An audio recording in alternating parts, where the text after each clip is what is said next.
गुरुर्ब्रह्मा गुरुर्विष्णु गुरुर्देवो महेश्वरा गुरुर्साक्षात् परं ब्रह्म तस्मै श्री गुरुवे नमः। नीलाम्बुजश्यामलकोमलंगं सीतासमारोहपित्वामभागं पानो महासायकचारुचापं नमामि रामं रघुवंशनाथम्। त्वमेव माता च पिता त्वमेव बन्धु च सखा त्वमेव विद्या च द्वरिणं त्वमेव सर्वं मम देव वासुदेवसुतं देवं कंसं चानुर्मर्दनं देवकी परमानन्दं कृष्ण वन्दे जगद। प्रिय बंधुओं, देवियों व सज्जनों, इस दुनिया में शायद ही कोई ऐसा सन्यासी होगा जिसने जिंदगी से खुश होकर सन्यास लिया होगा।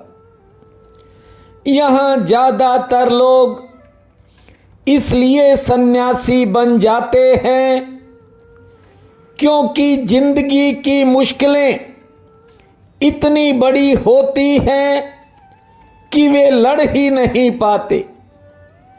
घर गृहस्थी की चुनौतियों का सामना नहीं कर पाते।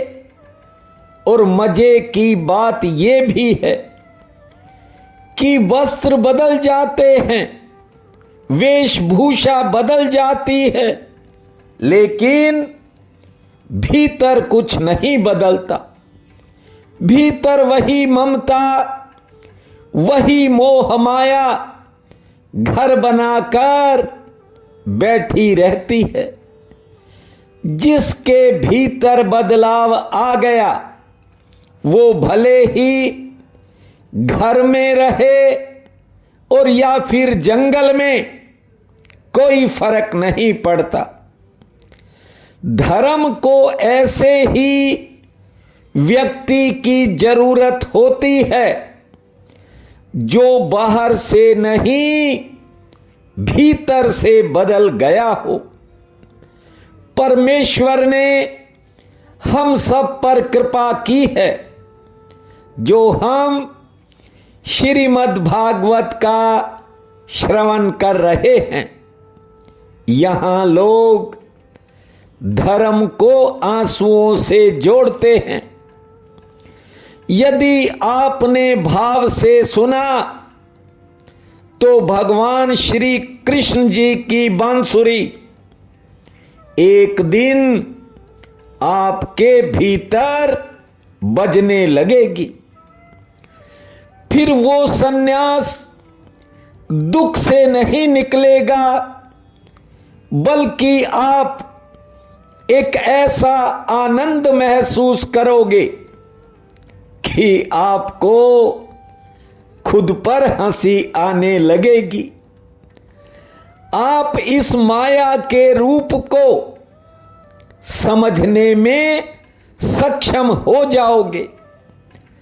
मैंने कल कहा था कि संसार रूपी माया का खेल आप अपनी आंखों से देखो।